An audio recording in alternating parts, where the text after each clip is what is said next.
I am so glad you convinced me that the family car should be the Defender 110. It is so beautiful inside, it's so comfortable, and it just feels indestructible. Yes, it really is. I've been waiting a long time for the new model to come out. The Defender 110, I'm telling you, it's my favorite car of all times. It's my third one. You know, I have stories of going off road. The guy managed the group. He was like, "What are you doing in this beautiful car?" I'm like, "I'm going off road." He's like, "Are you sure? Because you can use one of ours." And then they look like Mad Max cars. I'm like, no, we're going to do this. And he was shocked. Wow.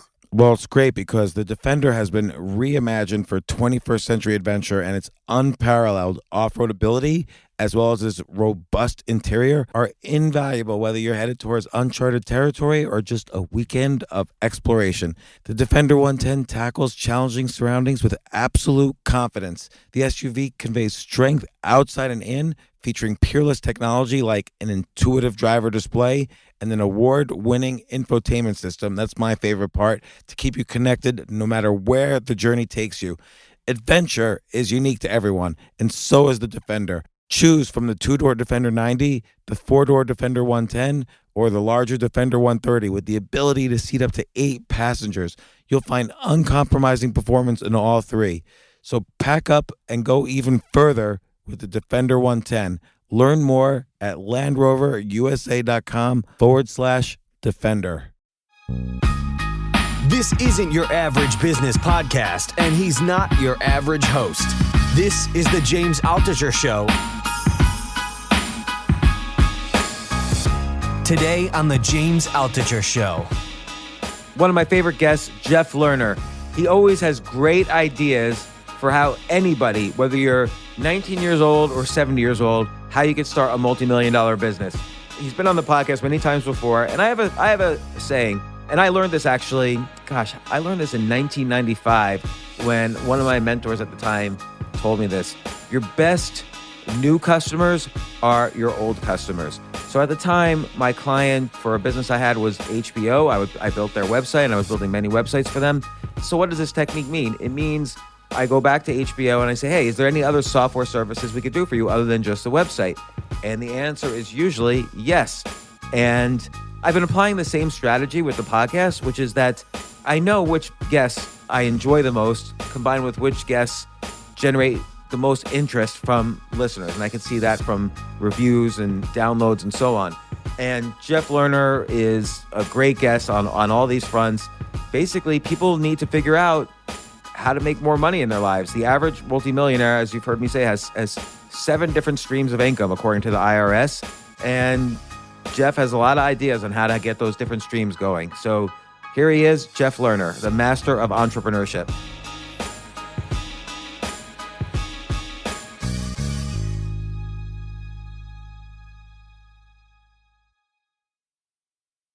I've been waiting with bated breath, man.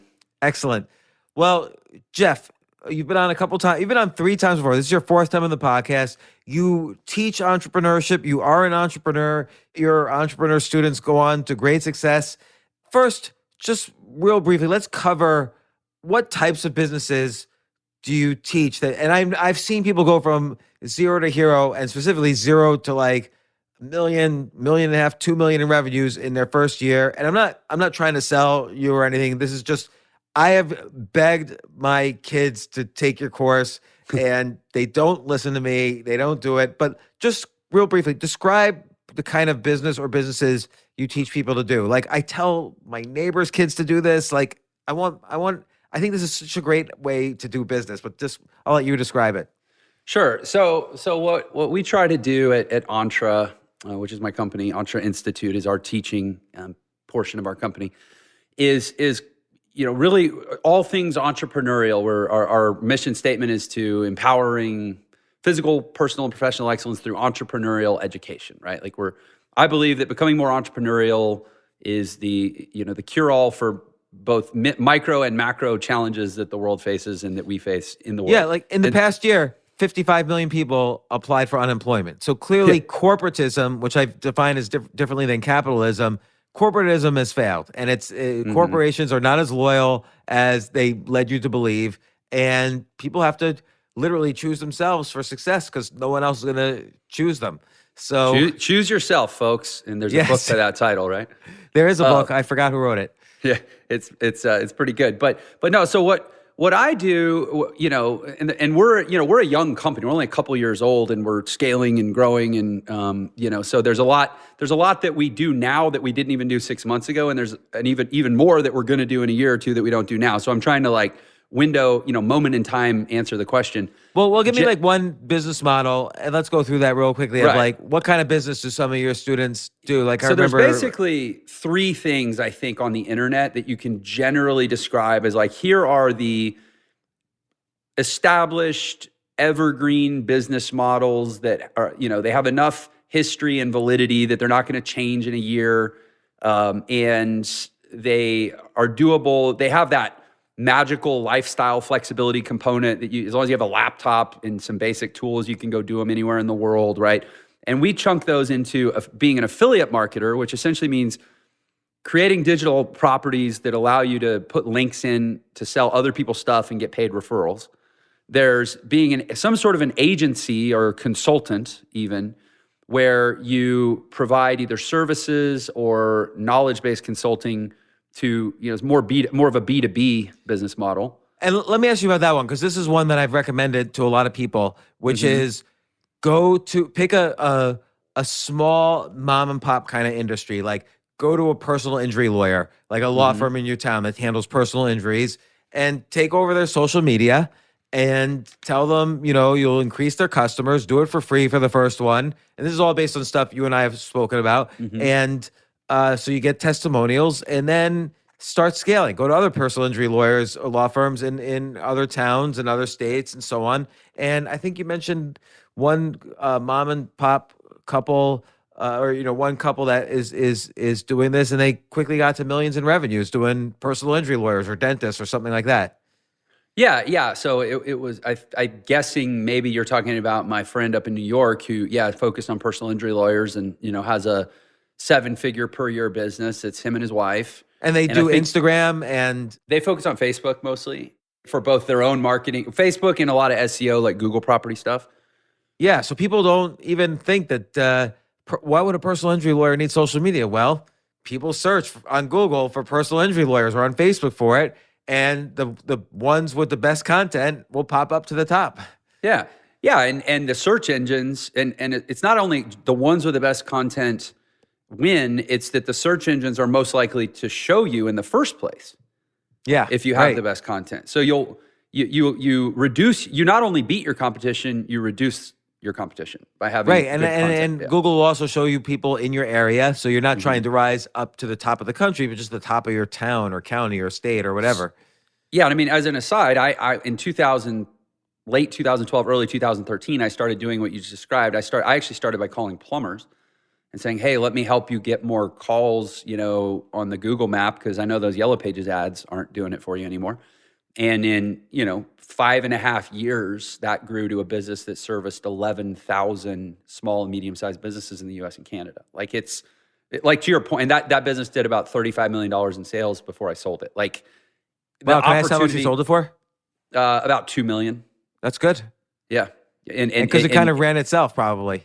Yeah. I mean, and mostly what I was selling was the $250,000 a month MRR, the recurring revenue on people on subscriptions. And even then, I sold it for less than I could have because I was so ready to do what I'm doing now, which is start my education company. I basically sold it to the very first person that was interested. That's great. Yeah. And what are some other I love these mid-sized industries that are underserved by, Silicon Valley. Oh my gosh. Yeah. Yeah. Anything. So here's a statistic for you. And I'll tell you where I got this statistic if people want to get it from the source. I had Brandon Dawson on my Millionaire Secrets show several months ago, and he is Grant Cardone's partner in Cardone Ventures, which is his business that buys, essentially takes positions in small and medium-sized kind of Main Street businesses. And I don't remember the exact statistic, but it was something like 60% of all U.S. GDP comes from a cluster of industries, which are small healthcare, which is like chiropractor, dentists, orthodontists, dermatologists, right? not big hospital systems, but stuff that you can't access through the stock market, and home services, plumbers, roofers, electricians, carpet cleaners, pool cleaners, right? And then within those categories, obviously there's so many subsets. And then you obviously have, other professional service types like accountants and attorneys. And I mean, every one of these industries, you can become not even the category expert, but just a specialist, a competent specialist, and probably replace virtually any income that anybody with a job has, short of like Jamie Dimon or something. It's so fascinating, and that they're so unsexy that nobody thinks like, oh, social media is going to help these people. Like, what would you do for plumbers that would get them more customers?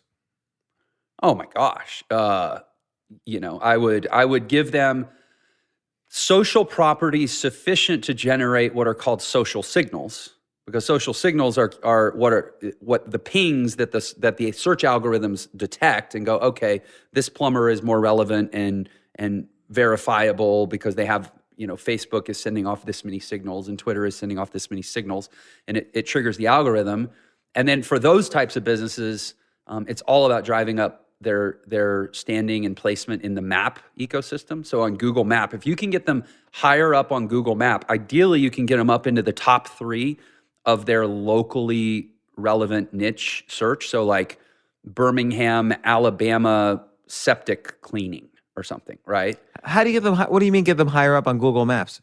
So Google Map is its own search engine, effectively. You take all the local businesses, which a local business in terms of how Google perceives it is a unique combination of a name, address, and phone number. And you could argue now that a website is a 4th required data point that provides any sort of commercial service, right? And essentially they have all of those data points are organized in a directory structure, and they have it geo organized by location. And that's its own searchable database that has its own search engine, which is the Google Map. And so when you search for a local business, it puts at the top of the search results page, or what's called a SERP, S-E-R-P, search engine results page. At the top of the SERP, it puts what's called the 3-pack. And we've all seen this. It's the little thing on the search result that has a little mini map that you can click and zoom in on, and it has 3 recommended businesses in sequence under the map. Now, if you click on the map, it'll open up the Maps interface, and it'll have maybe 10 or 15 businesses, and then you can thumb through the pages and so forth. But if you can get to those top 3 where they don't have to click through to the Maps interface to see you, you crack the code. You get all the marbles, right? You get like 80% of all the calls. How do you take like a dentist and move them up on Google Maps on the search? There's a few different things. And to be clear, I sold that agency in 2018. I'm not the expert that I was 2 or 3 years ago. But it does involve social signals, which is why those social media properties are so important. And you're right. It's like people are like, well, nobody's going to choose a plumber because they posted a picture of taking their kids to the park on a Saturday afternoon. You're right. But somebody's going to choose a plumber because they found the plumber and they need a plumber. And they're more likely to find the plumber because Google liked it when you posted a picture taking your kids to the park on a Saturday. And that gave you some, incremental advantage in the algorithm. It's also what they call NAP consistency, name, address, and phone number consistency across all the other databases that list business information. So whether it's whitepages.com, Yellowbook, Yellowbot, Dex, City Search, Manta, HotFrog. I own a directory called smallbusiness.info. There's like hundreds of these directories out there. Some of them are general business directories. Some of them are niche directories like, 1-800-flowers.com, for example, is actually a directory that has a back end of all these different florists and stuff. And so you clean up all your data, think of it as your footprint across the internet. You clean all that up and make sure that when Google scans all these data points, they find consistency, and then they can get confidence. And 90% of why Google recommends a business is just because they're confident that they exist in the place and at the location and at the phone number that they think they exist at. Because that's all Google's looking for, is to not send a user to a bad phone number or a bad address so that the next time somebody wants a plumber, they're going to use Bing instead. Well, I don't even. Does Bing still exist? I don't Bing or Apple Maps or whatever, Yeah. something other than they just get mad at Google because they got a bad search result. That's not consistency is 90% of what Google cares about. And they don't even look at reviews. If you actually look at the listings of businesses, sometimes the top ranked business has like 4.2 stars. And then you go to the map and there'll be some business on the second page that has like 5.0 stars. It's not rating. That's interesting. I wonder if they do that on purpose because 5.0 stars, maybe they figure that's fake. Well, for that, they look at the number of reviews. I mean, if somebody manages to fake a 5-star review across 300 different, Google users, and Google's pretty smart about, Distinct blocking users. bots and fake users, and they know the demographics, and they know if the user profile is connected to an email account that actually gets emails and responds to emails and has normal English dialogue, and like they're pretty smart. And if somebody could beat the system at that level, I think Google's willing to let them win because they're so smart. But Instagram, you would your agencies or your students' agencies do stuff with that? Like, what would you put up for like a dentist's Instagram? totally depends on the business category. Instagram is very qualitatively different in that it actually, a dentist's Instagram potentially could have very little to do with dentistry and very much to do with the dentist. It's like people want to go there to get to know the person and feel the person's energy and, see the person's vibe. And like Instagram's real touchy-feely. To be honest, it kind of annoys me, but, I can't beat them. I have to join them. But, YouTube for service trades where you're worried about the competence of the practitioner, YouTube, oh makes my sense. word. You get a dentist making some YouTube videos about, what's a veneer? Like, how do you put in veneers? Who are veneers right for? How do veneers affix to the teeth? What happens to your real teeth when we put on veneers? Like, you could make a whole YouTube channel called like Veneers 101, and that dentist is going to dominate his market. Guarantee it. Is there anything else? Like, should they buy YouTube ads, or like, what can they do to kind of, if they're not getting the YouTube views they wanted to get? Well, here's the thing. Do you need you? I mean, I care about YouTube views because I sell online products and because I actually monetize my YouTube and I like the ad revenue. But does a dentist really care about YouTube views, or does he care about what YouTube is doing in his market for his positioning, his brand credibility, his reputation management, his pricing power? If you're a dentist in a small town, and you have 6 competitors, and you're known, and like I'll use myself as an example. I live in a town with 200,000 people, and people know, man, there's this local guy who's like all over YouTube. This Jeff Lerner guy, right? I people stop me at the gym. They say hi to me at the gas stations now, and like I'm like a little celebrity in this town, right? I say it all the time to my friends. I'm like, you're lucky I'm not a real estate agent. I would own this town if I was a real estate agent, an attorney, an accountant. Any of the I feel like there's not virtually any trade that I couldn't dominate my market in. Not because I know the trade the best, but because I know digital marketing the best. Have you tried, because I've seen your YouTube ads, like, have you tried targeting locally and seeing if that's an effective way to target? For me, it makes no difference. It wouldn't make sense to bother. Right. But I mean, with my agency, I've done enough local targeting for different types of businesses to know that it's strikingly powerful and strikingly affordable for most businesses. Yeah, that's so interesting. And so that was the 2 business models, affiliate marketing and kind of these social media agencies. What's the third?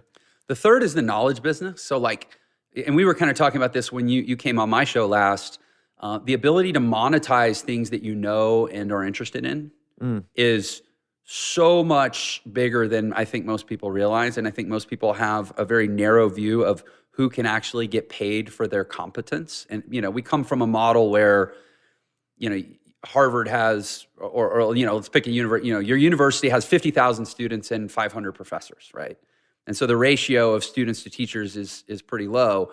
On the internet, there's a big gap between those who know enough to teach and those who are actually willing to do the work of being in the knowledge business. And that right there makes it so that your willingness to put yourself out there, position, claim some expertise and be like, hey, I'm Joe Piscopo and I'm an authority on this. right there, you put yourself in a pretty elite group, because so many people on the internet are actually just scared to step up and be like, hey, I know a lot about a thing and I'd love to teach you. And then the knowledge business, the barrier to entry in the knowledge business is so much lower than people realize. And I'm not inviting people, charlatanism, to people to come in and talk about being authorities and things they don't know, but have a more fair assessment. Think about it. You didn't require that your math teacher in high school, you didn't need to know that he was one of the 25 best algebra practitioners in the world in order to trust his, Pythagorean theorem, or I guess that's geometry, but, you failed math class. Yeah, clearly there's a reason I do other things, but you don't need, the standard is not as high as people think, is my point. Yeah. So here's the question I have for you, which is, and this is just the beginning, in the sense that we've talked about some of these business models before in great detail, and I've told people, I've described kind of specifically to some people over the past year, do this, this, and this, like this guy, Jeff Lerner, says, or listen to the podcast I had with him, or take his course. I've sent people to your course. Some of them took it, some of them didn't. But none of the people I've spoken with have actually taken one move towards starting a business. Like, I know one person, a very close person to me, who I begged her, you want to figure out how to make money, you want to pay your rent, it's easy to just try starting this business. It'll take just to experiment, to try. And she never did it. And she works the cash register at a paper retailer. And that's her choice. This person's very close to me. I love her. But why don't people, is it me? Like, why don't people listen to my advice? Because these businesses, if I was 20 years old or 25 or even 50 and I needed to start a business fast, I would totally do one of these business models. We've talked about them. I've seen them in your courses. I know about them. I have experience with them. This is what I would do. Why don't people listen to me to do it? Well, I'm glad somebody else out there experiences my daily frustration. This is the infinitely, call it the $1 trillion question or whatever. I mean, what's the value of a fulfilled human life? Like, it's my endless vexation is like, and I've developed all this language and psychology and my own vernacular to tackle the exact question you're asking. Because I'm a purveyor of the information. I thought I was going to be in the business of just giving people the information on how to do this stuff. I very quickly realized that's not the business. The business is in helping people become the person that will do this stuff.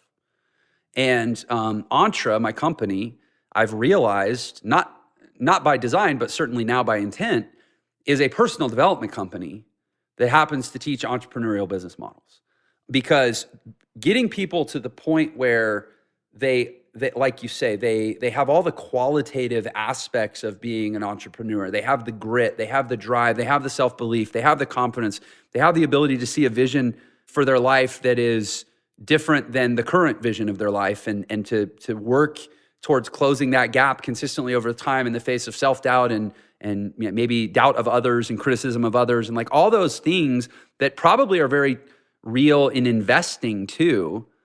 Although I think in some ways it's a more complex problem with starting a business, because there's just more moving parts and probably more ways that the problem shows up. Yeah, and you have to invest more time, and there's a little bit of reputation management when you're dealing with a customer. Yeah, and customers. I mean, you got to take care of them. But the reality is most people, it's not taking care of customers that does them in. 99% of people, to your point, never get to the point of having a customer.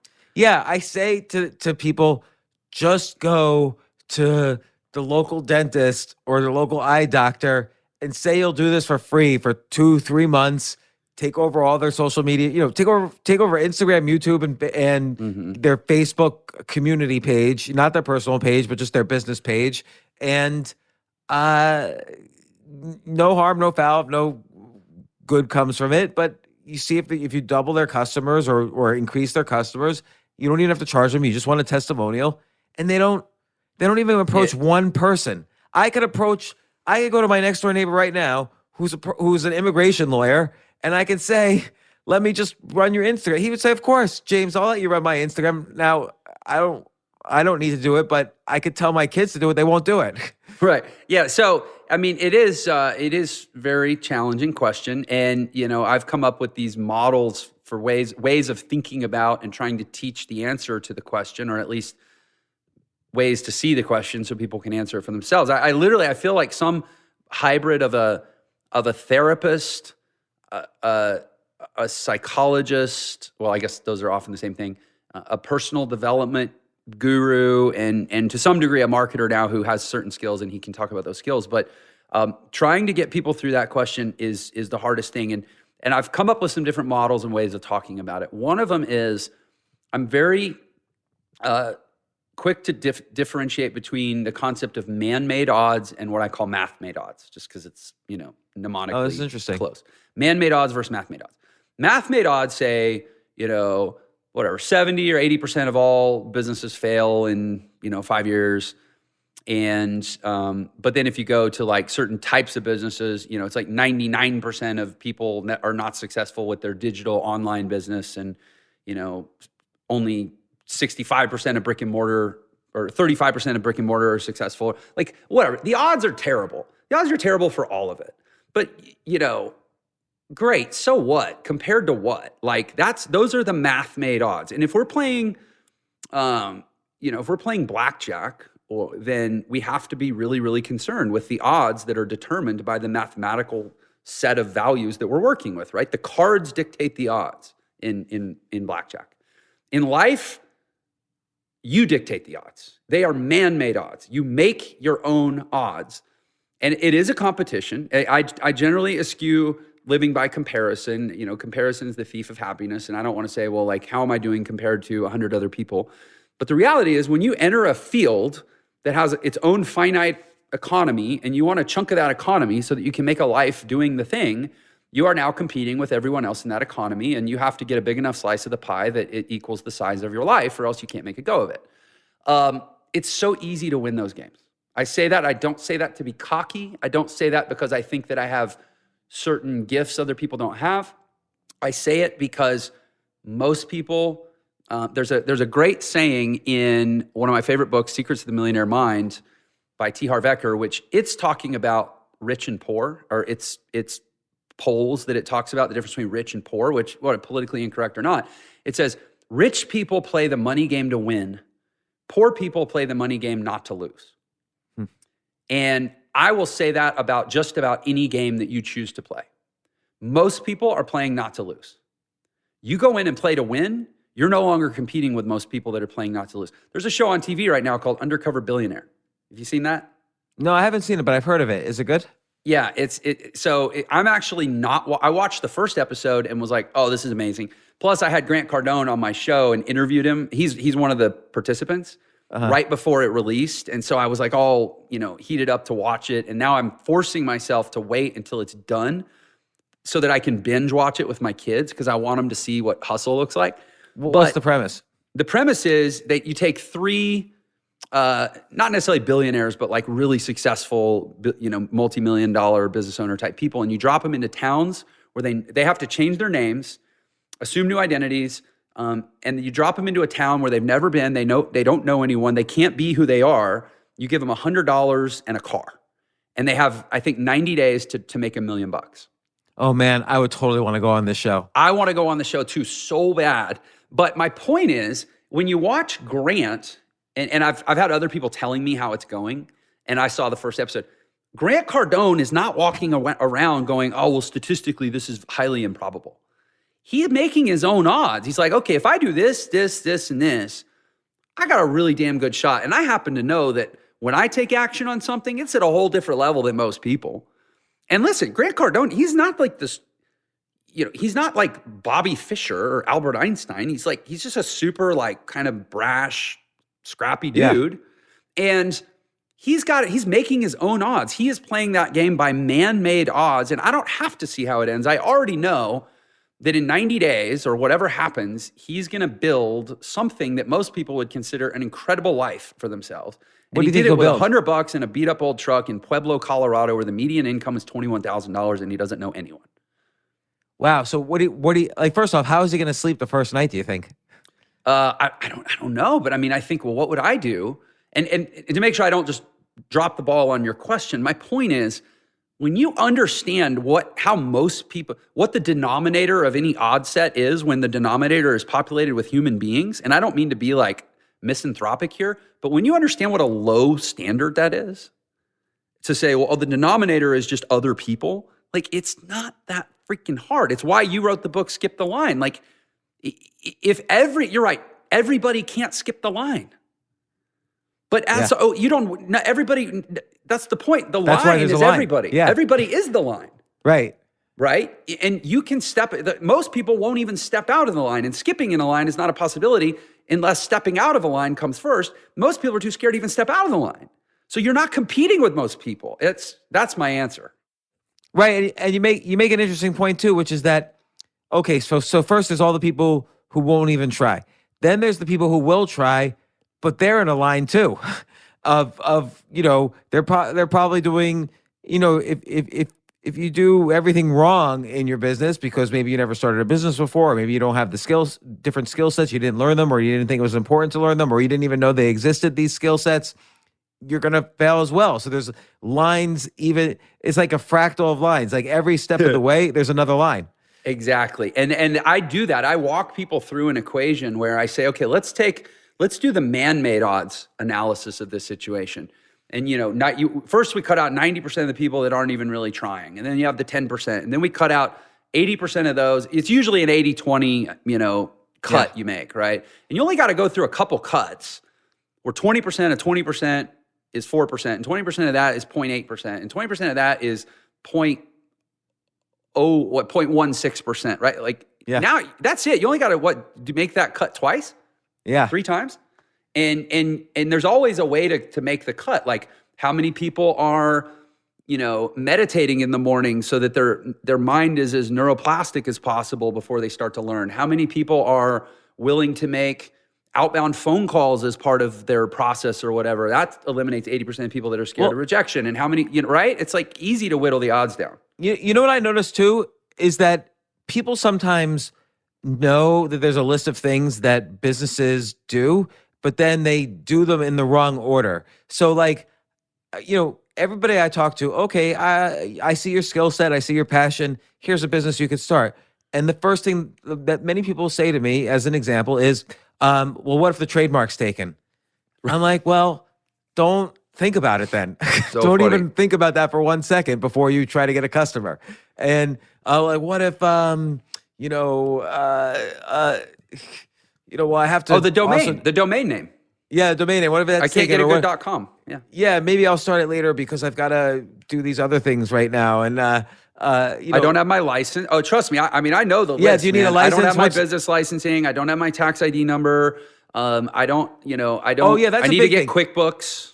But by the way, everyone is fooled into thinking you need to incorporate before starting your business. You don't really. Like, I don't think I've ever incorporated once before actually having customers and making revenues. And then I would just switch it from my personal account to a business account months later when I finally would set up a corporation. Yeah, I think there is something about, for a lot of people, here's the thing. You and I, we don't need to do any of that crap. We just need to go out there, start gathering data and making an impact in the market. And then once we have proof of concept, we go, okay, let's treat this like a business. But there is a component for some people who've never treated something other than their job they've never been a professional about something that wasn't their job. Right. There is a thing about being a professional and starting with the intention, and so psychologically it can be powerful to make micro commitments like setting up a bank account and incorporating and, beginning with doing things that only make sense if you're actually going to make money.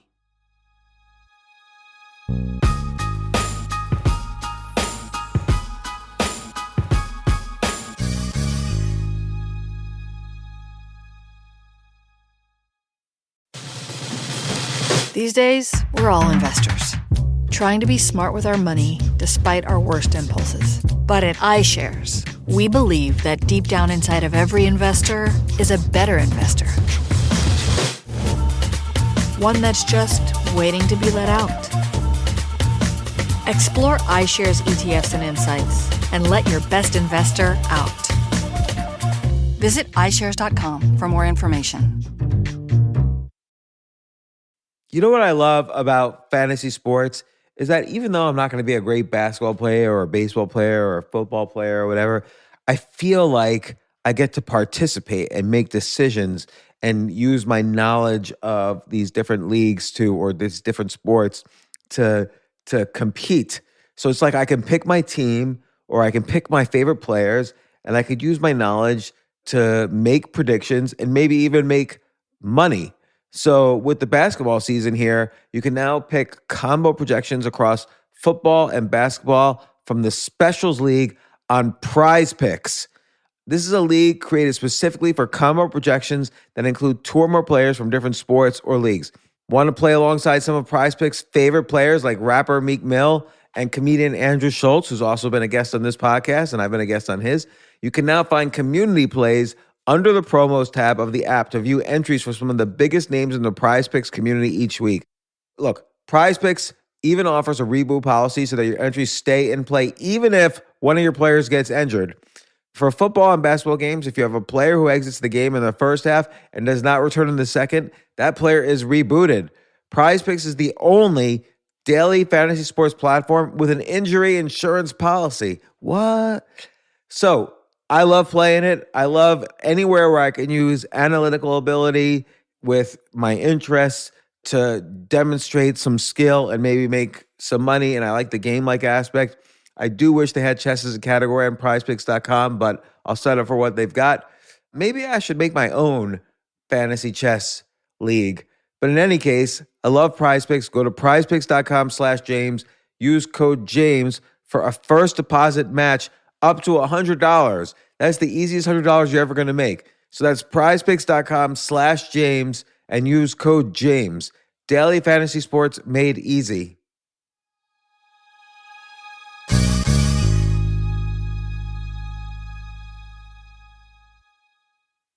The future of learning is definitely online. Like, it's such BS that you have to spend $200,000 or take $200,000 in loans and go to some fancy school when it's useless. It doesn't guarantee you a job.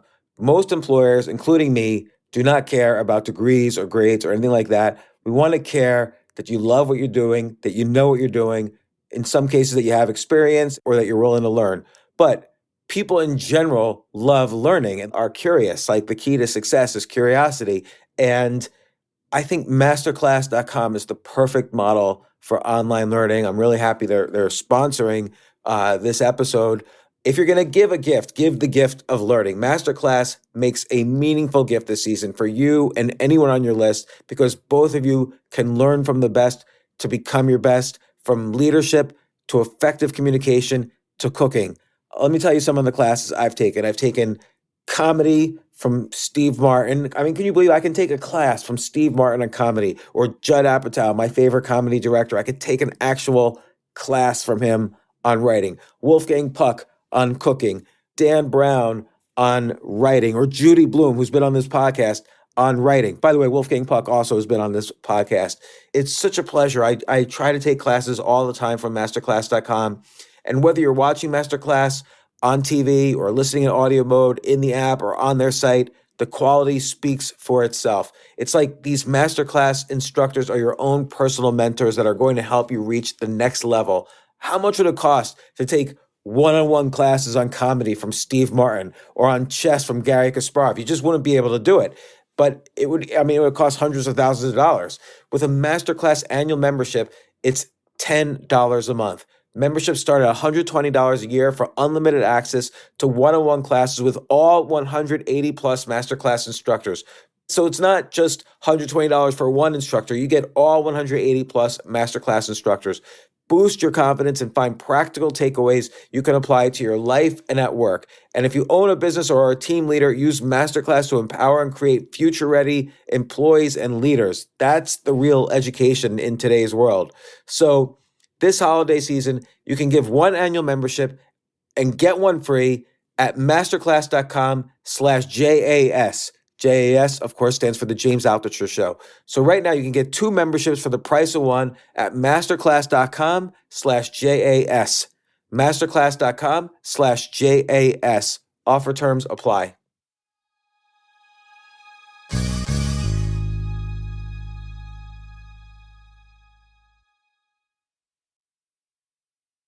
Okay, so now what are you seeing in the landscape? Like what's changing? What's, are people being successful starting these businesses? What's happened? What are the opportunities post pandemic now? We haven't spoken about, new opportunities since before the pandemic. Yeah, it's interesting. And I was actually telling my wife today, we were driving home we went to Vegas and we had about an hour and a half in the car. And I was telling her, I was like, it's so exciting. I've been doing Entre for 2 years. We started selling training just about 22 months ago, right? So it's not a long time frame to evaluate. And the first day we sold 3 courses, right? Now we sell 400 a day, right? So it's like 80% of the people I have as a sample group have come in like the last 6 or 8 months since we've really blown up. So I'm just now getting to see a lot of results that people are getting because we're not the BS guys on the internet that are promising you some 90-day microwave result.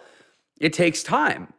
And, we had a lady post in the group this morning. She said, okay, I need to post. I've been holding off on posting about my results, but I've made at least one sale every single day now for 40 consecutive days. Wow. So I'm posting about it, right? Like this is my first celebration post. And I'm starting to see these things happen. And, the reality is it does take time. That's why most people don't stay with it long enough. What's she selling? Can I ask? I actually don't even know. I know she lives in Costa Rica. She's a great illustration of my point. You can do this from anywhere in the world. She basically lives on a beach in Costa Rica. And she's selling products primarily to U.S. audience. And, as far as what we're seeing, and that's just one example. I mean, what we're seeing is, and it's not like, we shouldn't be surprised by this. It's like, it works. That's what we're seeing. It works. People are getting results. They're making money. They're changing their life. They're changing their lifestyle, and they're changing their belief set. It just works. I don't know. And it works now. It worked well before the pandemic. It works great now. It worked during the pandemic. Like it's not even that it's like a response to the pandemic. It's just that it's like pandemic neutral. Like pandemic had zero impact online. I mean, yeah, you could say, it actually drove more people online, but it also drove more merchants online. Yeah. So, but the net So is social media agencies became important. Affiliate marketing became more important. Knowledge, but the internet's online great. knowledge became more important. And I don't know, to your point, I don't know why everybody in the world isn't saying, okay, there's probably only 2 things that could change people's quality of life on we'll call it like the top tier type of change. For some people, it would be like solving a health challenge, right? Like dropping weight or curing their diabetes or something. And right along with that would be changing the way they make money. Yeah. To something more flexible. And I don't know why everybody in the world isn't obsessed with what I teach, but maybe that's because I'm not doing my job well enough. But I think you're right though. I think a lot of people feel they can't do something or they need to have something established and then they'll do it. But the problem is the establishment knows this. The establishment always only pays enough so that you're working super hard and then you're tired and then you sleep and then you wake up and go back. You have to go back to that job. There's no extra time. So you have to really fight hard to find the time. Like you have to give up something to find the time, to make that first step. And so that's really important. Yeah, I agree. And again, it's this is the endless frustration of my life is that anybody can, but everybody won't. But I just think that you have to change. There's so many different pieces to it. So much of it is environmental. I mean, as a let's call it a doctor who writes prescriptions for people that say they want to change their life. Like they come into my office and they're like, well, doc, I got a pain over here in my, I missed my kid's Little League game and I don't want that pain anymore, right? How do I change things so that I don't have to ask my boss to go home early to see my kid's game? I write the prescription, like you're saying, of like, well, start an agency or become an affiliate, start a blog and post affiliate links or whatever. It's environment. Environment is the single biggest thing I have found that is the right prescription for most people. You have got to dramatically change your environment. And that's where, as a social species, as a species that is fundamentally tribal in our origin, and we relied on social networks for so long just to survive, and getting cast out of the village was even worse than death. It's so hard for people to change their environments. They need to cut off their negative friends. They need to, move out of their parents' house. Sometimes they need to get a damn divorce. Like, changing your environmental stimuli is the number one thing that most people need to do, and it's the number one thing that most people resist, in my experience. Yeah, I remember one time some friends of mine pitched me and my business partner on a business idea, and sounded really exciting. It was all, fast paced. We're going to make a lot of money. But then I was talking to my partner afterwards, and I was saying, are these people the winners of the world? Like, we've seen them lose time after time after time. Or is it really now their magic time that we should absolutely follow them? Because we had followed them in the past and it never worked out. Right. And and I think it's important to think like that. Like, you really are the average of the 5 people you spend your time around, and that's a truism. It's a cliche and a truism, as most cliches are. Mm-hmm. And it's important to know. Now, right now you teach these courses. I know you've built some software to help facilitate some of these agencies or affiliate marketing programs. Just what to make it even easier for these people to start their businesses. But like, what I don't know specifically what the software is. Yeah, I'll talk about that. And even before I talk about it, I'm going to actually undercut myself in terms of the conversation, because I'd love to say that, oh man, I built this software and it is solving every problem, and like anybody that wants a hole needs to buy my drill. But actually, I sometimes think that the more shortcuts and wonderful tools we build, we meaning just the entrepreneurs of the world that solve problems, we deflate success rather than create. Because look, I crushed it out of the gate, man. When I went online in 2008, I was a beast. I was $400,000, almost $500,000 in debt. I was overweight. I was depressed. I was going through a divorce. I had just gotten evicted from my apartment. Only because my soon-to-be ex-wife's parents were nice enough to let me live in their spare bedroom on the condition that I never entered her bedroom where she was going to live. That was my situation. And I went online to figure out how to make money online. And I didn't have a funnel builder software. I didn't have, AI that'll generate pre-written emails for me based on topic and intent. Like, I didn't have any of this crap. I had to buy HTML for dummies at the bookstore and teach myself to, create a landing page in Adobe Dreamweaver. And I slayed it, man. I paid off $500,000 in debt in 18 months. And so I think now, the easier we make it, it's kind of like selling all these BS weight loss hacks on the internet. We're not helping people lose weight. We're helping people get fat, because they're starting to dissociate the result from the challenge or the difficulty. And meaning they think it's eventually going to be so easy to lose weight losing one of these products, so they might as well just eat more now, and then later on they forget to use the products. Or and that's part of it. It's okay to compound the problem right now, because the solution is easy and accessible whenever I'm ready for it. And also, we're externalizing the focus of the solution, where the solution becomes the magic software, the magic bullet, the magic bottle of pills, instead of the solution being grit, bloody knuckles, sweat on the brow, and just doing the damn work that most people are not willing to do. Whatever, that's a cultural commentary. All that said, I built some amazing software that is going to solve a lot of people's problems when they go start a digital business, and it's called ENTRESoft. Software for entrepreneurs, right? ENTRESoft. We built this amazing software to solve problems, and my intent is I want to remove every excuse possible, not because I think, here's the caveat, not because I think that's actually going to increase success. I actually don't. If I'm being my cynical, honest self, I think we can eliminate all the mechanical excuses in the world, and we wouldn't statistically change success outcomes one bit. But what we would do is we would eliminate plausible excuses and force people to have more honest conversations with themselves. And if I can accomplish that, at least I've done something most people didn't. So how will it help entrepreneurs, the software? It'll eliminate most of your technical excuses to force you to realize if you're not getting success, it's because of you, not the platform. B, it will, for the person who is ready to succeed and do the work, it'll move you so much further, so much faster. Like, what does it do? Like, what's the functionality? So it's start thinking of it as like a funnel builder. Like, okay, I want to sell I wrote a book and now I want to sell it, right? And I don't want to, hope that Barnes and Noble picks me up. I want to take some control. Okay. So I build a landing page that says, hey, opt in here to be on my list and, for my pre-launch or to get advance notice when I release the rest of the book. I'm going to publish the first 3 chapters. I don't know. Sorry, that's a horrible offer, but you make some page with a thing that people can opt in to get.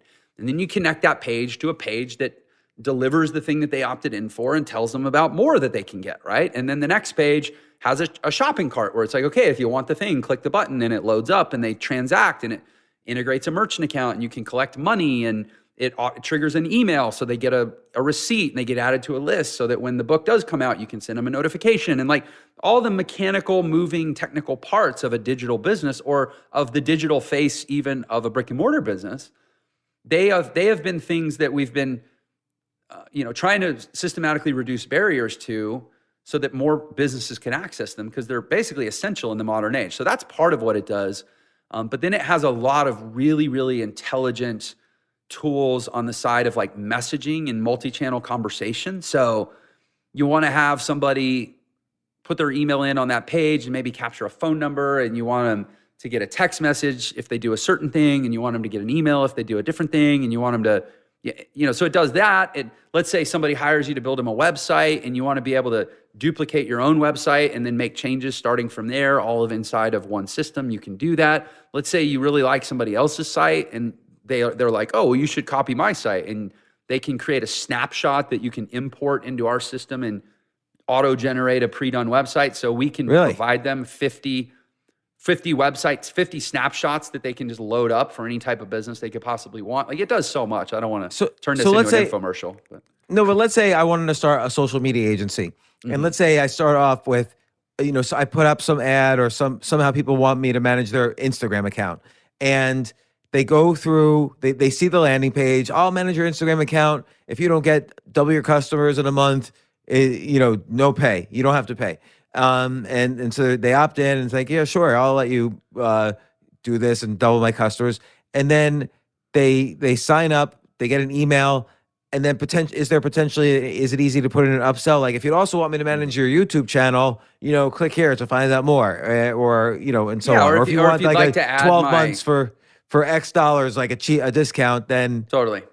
Yeah, so you can even use it for like delivery of digital products. So it's like, hey, if you want to click here to get my free, ebook and accompanying video series on how to grow a successful YouTube channel, add that to the cart, and when you check out, and it'll automatically, create a coded copy of, let's say, the PDF, so that it emails it to them, and when they open the email and they open the PDF, that they got that, it knows it was them that opened it. They accessed the product, and if they try to say I never got the product, you can be like, well, actually, you opened it yesterday afternoon. So, it's just all kinds of fancy stuff. Yeah, that's great because I didn't even really fully understand what a funnel was until just now. So even though I've worked with them before 1,000 times before, but it's basically you have a landing page with an offer, and if you don't accept the offer, maybe there's a downsell. Like, I noticed you didn't do this. Would you like to at least be on my email list or something like that? Right. And then, or if you buy the product, there's an upsell. Like, hey, if you were like a year for only 50%,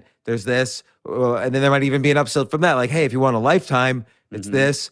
And, and then it's also keeping track of all the emails. And then, okay, here's another example. I know someone who sells paintings that she does. And someone buys a painting and there's, she has a landing page, an Instagram site, and everything. If someone wants to buy a painting, they go in, obviously their email address is put on a list and so on, but there could be an upsell. Hey, if you want me to do a portrait of you, I offer that. So that's an upsell. Or if you want notifications of the next, when I put these artworks on clothing, click here and put your phone number and I'll text you so you can buy before I run out. And so it does all of this. Does all of it, yeah. And let's say you actually, then you got to ship them the order, right? So they buy, and it's got us post, let's say you use a print-on-demand house. Let's say they bought a T-shirt, right? And you need to post a notification, whether it sends an email notification or it injects a script or it uploads a file via FTP. Like you got to let the fulfillment house know, hey, we got an order to fulfill, right? It can do that too. It's Wow. just. How long did it making take you life to build easier. the software? Did you have a bunch of programmers? Yeah. So we actually started with a software that was basically built primarily for agencies. So it had some native functionality. We got our own iteration of the code and the license to do whatever we wanted with it in perpetuity, right? And then we've built just a bunch of additional functionality on top of it to account for a lot of different use cases that we know and that we teach. Because we do teach a variety of different business models, and we know the issues that people in those different businesses face. And so we built I think that's one of the things that really differentiates our software is that we're business model agnostic. We're not like trying to make everyone into affiliate marketers. We're not trying to tell everyone to create a course. Right. Well, we just described examples of one's an artist, the other was, I even forget what it was, but it was completely different. Yeah, a social media marketing agency, let's say, right? And we built it, but as entrepreneurs that have done these things, I mean, I've done all of those things I just described. I built the software I basically wish I'd always had. So you might end up being, a software company rather than an educational company. Between you and me, behind closed doors, which I'm now opening on your show, we're not going to tell anyone. No one's listening. Thank you. We already are. We say that all the time. We're building a software. I mean, I say all the time. I mean, we literally beta launched the software a week ago to a private group internally. We're launching it next week to a larger group of our members, about 10,000 of our members. The month after that, we're launching it to a larger part of our list, which is about 100,000 students. And then, probably Q3, we'll be doing big, grand, public, look at me launch. And, but even already after week one of the 50-person beta test, we're already describing ourselves internally as, hey, we're a software company that uses education as not as a loss leader, but as an acquisition. It's so interesting. By the way, this meta model of building a business, which I'll be about to describe, is very valuable. So I've seen a lot of businesses, and this is a fatal mistake I made in the 90s, not understanding the model that you're kind of describing. So a lot of good businesses start out as an agency and, they perform some service for a client. Like in your case, you're teaching clients entrepreneurship and helping them set up their businesses. And and you've done it in a scalable way because online courses and stuff like that are scalable. But then even more scalable is to productize what you're doing. So if you're teaching, well, you need to build this funnel, and then you need to build this, and you need to build this, and you need to build this, and here's all the software to do it. But now you're selling the products to actually do it. That's productizing what you've been teaching. So like there's this company, Buddy Media, that is always a classic example for me. They knew that in 2007, Facebook was going to be big for corporations, just like the web eventually was. And so they started selling corporations, first teaching corporations what Facebook is and how to use it, then selling, essentially they were like an advertising agency or a Facebook agency helping companies like Pepsi or whatever, Fortune 500 companies get on Facebook and maximize, but it was like it was like a agency client relationship, like they would personally handle the client. And then they saw that most of their clients were commonly doing like polls and these games and like these formats. So they created, basically menus, became menu driven, and all these things they automated. Like, okay, you want a poll on your site, you want this game on your site, you want this, fill out these forms, and it's done. And they went from being, raising money at like a $30 million valuation to switching to a software company and then selling for $800 million to Salesforce.com, which is the premier software as a service company. And so that is the model. You manually do stuff until you see what works and what doesn't. And boom, you automate it and you're done. And I think too many businesses try to do it in reverse. They try to automate what they think is going to be useful, but you don't know until you do it 1,000 times what's going to be useful. Yeah, you're so right. we've taken a very deliberate approach, and I think a lot of people just try to rush, and I'm glad they do, because it means it's like we were talking about earlier about man-made odds versus math-made odds. Like the man-made or the math-made odds of saying, hey, I'm going to launch a unicorn software company are very small. But again, who's in that denominator, right? The man-made odds to say, okay, you know what? I'm going to take 3 years. I mean, I'm going to describe to you very quickly now my life for the last 3 years. I'm going to take 3 years and I'm going to launch, $1 billion software company, right? Or let's say I'm going to take 5 years because it hasn't happened yet. I'm going to start and I'm going to do it on a budget of $20,000 and I'm not going to raise any money. So here's what I'm going to do. I'm going to start driving around in my car with my cell phone right here. And I'm going to start shooting videos of myself talking about things I know to the world and saying, hey, I'd love to help. Here's some free value. I'm going to do that for a year. And once I have a lot of people listening and at least knowing that my heart's in the right place because I'm giving stuff away, I'm not asking for anything, then I'm going to create a course and I'm going to start actually selling some education. And then I'm going to take 2 weeks, build a course. I'll edit it myself. It'll be pretty lo-fi, low tech, right? I locked myself in a hotel room and just came out when the course was done. And I'm going to start selling it. And I sold, $300 on my course on day one. But that's okay because 18, 20 months later, I'm going to have, let's say $50 to $60 million plus a year run rate business, right? Just selling education. And I've built a list of a couple million people. I've built a social following of hundreds of thousands and millions more who at least see my stuff. And I've got, I can afford developers and I can do all this stuff.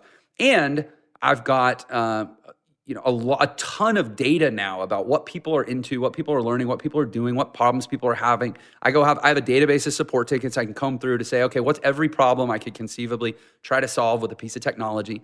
Then I'm going to create my own software, and I'm going to come out of the gate as a software company. And the reason most software companies have to go raise money is because it costs more to acquire a software customer typically than they make back in even the first 6 or 12 months of having them as a customer. Right. And that's assuming the software works and doesn't blow up in their face, right? And software is notoriously buggy. But that's okay because I actually already have a business that's acquiring, 10 to 20,000 paid customers a month with education that all need some software that does roughly what my software does. And then I'm going to use all that critical mass to launch my software and try to go from 0 to, let's say, $1 million a month MRR with my software in 3 to 6 months, and 2 to 3 years from now have $1 billion software company that never needed to raise any money. That's cool. I'm just going to do that. I'm going to do that instead of starting with the assumption that launching a software company is hard and I shouldn't do it. And that's what I did. Yeah, and it seems I've invested in a lot of software companies. It seems to me you're on a good track here. So. And that's what I mean about man-made odds versus math-made odds. If I had asked anybody 3 years ago what they thought of my idea of launching a software company, do you think one person who cared about me would have said it was a good idea? I might not have even have said it was a good idea. Like hearing you describe it after you've done it, in terms of making the software, it definitely sounds like a great idea. I want to tell you I want to invest. But if you had just told me that, I would have said, hey, Jeff, you're doing fine with the selling the online courses and there's already software to do each component of what you're describing. Yeah, and by the way, I'm going to sell my agency. I'm going to fire sale my agency to get out of it to create the time to do all that. Bear in mind, I cut off my $30,000 to $50,000 a month personal income stream so that I could do this. Yeah, see, it's fascinating because I probably would have been one of the naysayers. I probably would have told you, hey man, you can't skip the line on software business. Yeah, right. But and you're doing fine with this other business, so what are you doing? But it makes total sense. And if you're solving problems and you have the people you've taught to basically kickstart selling the software, they're going to certainly use your software if they've already running a successful business because of you. So you've got a built-in, first customer base, and then word of mouth and advertising will take advertising with all the principles of marketing and social proof and authority and testimonials and all that stuff. It's going to be a massive success. And again, all of these things, and I forget if we talked about it here or on your podcast, but people need to have a mindset not only of I can do this, but every time they succeed at one thing, they should say, I can scale this. So what's the next step up to scale this? Yeah. Like, do I franchise the model? Do I create software to automate the model? Do I expand? Like, okay, I taught entrepreneurship. Now do I teach, physical fitness? Like, what are the ways to expand horizontally and vertically? And they should always challenge themselves that way. And that should always be the next step up the mountain, because that's how you create like you say, $1 billion software business. It's always the next thing to scale. Always. Yeah. And yeah, I'm glad you said vertical and horizontal. This concept of vertical integration is so powerful. And once you create the minimum viable customer acquisition model, you should be thinking, okay, what else can I sell that doesn't cost additionally to acquire new customers? And then horizontally, you should be thinking, okay, what can I, and horizontal I think comes later. But, for us, the horizontal expansion is say, okay, because actually, if you think about my business model, all I'm doing is reaching them, and it's a huge market, millions and millions of people that are like, okay, I have a job, I still need to make money, but I want more freedom. So I say, okay, well, learn these skills, and you can, potentially become an entrepreneur, or at least create different opportunities for yourself. Even, it's not that everybody has to start a business or become an entrepreneur, but you do have to change how you get paid in the world. Maybe you need to become a freelancer. Maybe you need to get self-employed. Maybe you need to start a side hustle while you keep your job. Like, you have to, change that part of your life. So I have millions of people doing that. But what about all the people that are already in trades where they're doing that? What about all the real estate agents? What about all the insurance brokers? What about all the, even chiropractors? What about all the, self-employed freelance service type of people out there who also need to learn these skills? So I can start bringing in category experts, and, there's real estate agents. Like, I know a lady who does, I think at the peak of her career, she was doing $20 million a year in real estate commissions or something. I mean, something just next level. What if she teaches a course to take all those 3 million real estate agents in this country and not try to turn them into digital marketers, just turn them into successful realtors, because 2.99 million of them are not, because that's an industry with horrible math-made odds. And I can start taking on these different industries, and you look at that horizontally, and then you look vertically going with software. How big can Entre get? Like, I don't know. It's actually pointless to speculate. It's more fun to just put my head down and do the work. But all of this, because 3 years ago, I was smart enough not to ask anybody's advice. And to the extent that they gave it to me anyways, I was smart enough to ignore it.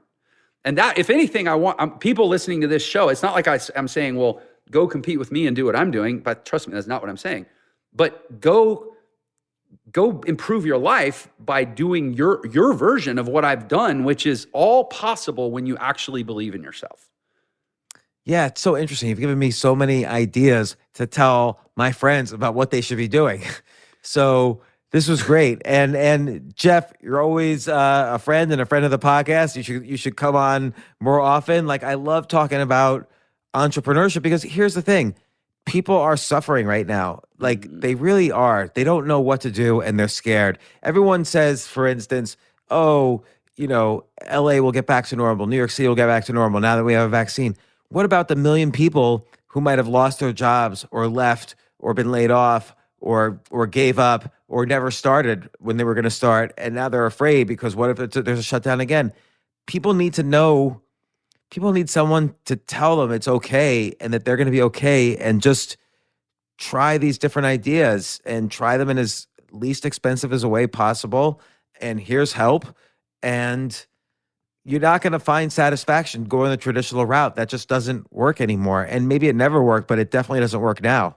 And I think, companies like yours and people like you are helping these people. So I'm grateful you're on the show, helping my listeners. I love it. And I love coming on your show. We need to do it many more times. I will say the other thing about, I think what people have experienced in the last, year and a half, a little over a year now.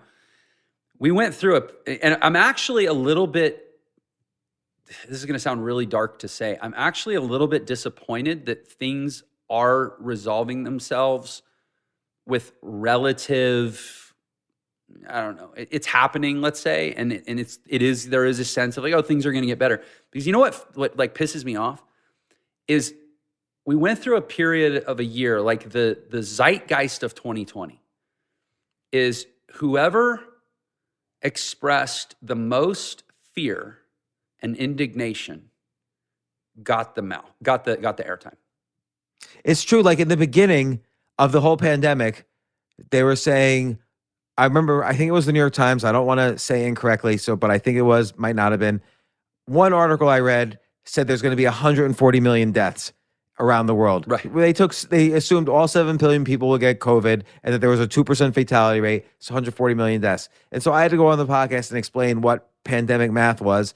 And people wrote me lots of emails thanking me for explaining that. Like everyone was terrified and terror sort of ruled the world. Yeah. And then again, I thought people were in denial over some of the realities, like lots of restaurants and businesses and so on were going out of business. That was the issues that really needed to be confronted, but people were in denial of those, but too accepting of the virus data. So just staying at home and frozen and waiting and then scared about money. Like food lines in New York City were like 2 blocks deep. And so, hopefully now some of these problems will get solved. But I think people have to take it onto themselves to solve their financial problems now and not just hope for jobs to open for a little while and then close and then open and so on. And I think I strongly encourage people to listen to this advice and do something. Amen. But I just echo everything you said. And I hope that if there's ever a round 2, we'll go, round 1 really sucked, man. There was a lot of fear and a lot of misery in the world, and the virus went away long before the misery did because there's a lot of people whose lives are permanently affected. Next time we go through something as a species like this, let's maybe let the people who have empowering messages have the mic and who are being proactive and entrepreneurial in the way they approach these problems. Maybe let's let them be in charge the next time. That's such a good point. And the key word there too is species. Like, we had this real opportunity, and I spoke about this on the podcast basically pretty much a year ago today.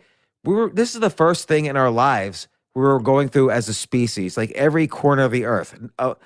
Not even World War II or World War I really was the whole world. This was the whole world, like every continent, every country, and so on. And I feel like we blew this opportunity to really bond even a tiny bit closer. I think it drove us apart, and because of politics in America, actually, no matter what side you're on, I think politics and media drove us apart to a large extent. And hopefully, the next time we have an opportunity like this, we really use it to change the world. And unfortunately, this time I don't think it happened. No, I don't either. Not in any change for the better sense. But that's a big conversation I'd love to have sometime. Excellent. Well, Jeff Lerner, I can't wait for your software to come out. I might get it, even though right now I might not have a use for it, but I'll figure out a use for it. And let's reconvene soon because we always have like great conversations. I still point people to the podcast about you describing, and we did on the fly, we turned a conversation into a podcast about how to become, you dropped out of high school to become a professional jazz piano player. And you described that, and I just thought that was a wonderful story and a great podcast. It's one of my all-time favorites. And so thanks once again for being a regular on the podcast. Yeah, I honestly, I skipped the line, and I did it. You did. And at that time, I wasn't smart enough not to ask people's input, and everybody told me I couldn't.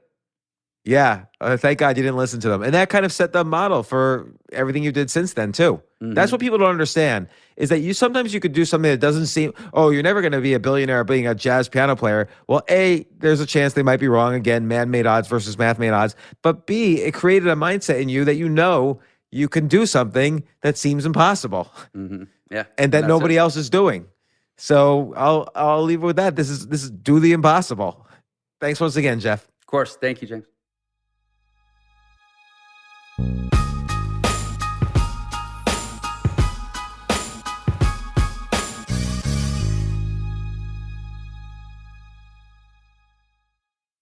Wounded Warrior Project helps post 9/11 veterans and their families realize what's possible. With support and resources that bring warriors together and empower them to become stronger, both inside and out. it's possible to begin healing. To get the help you need. To find peace. And as each warrior's needs evolve, so do we. Because these last 20 years are just the beginning. Learn more at woundedwarriorproject.org/together.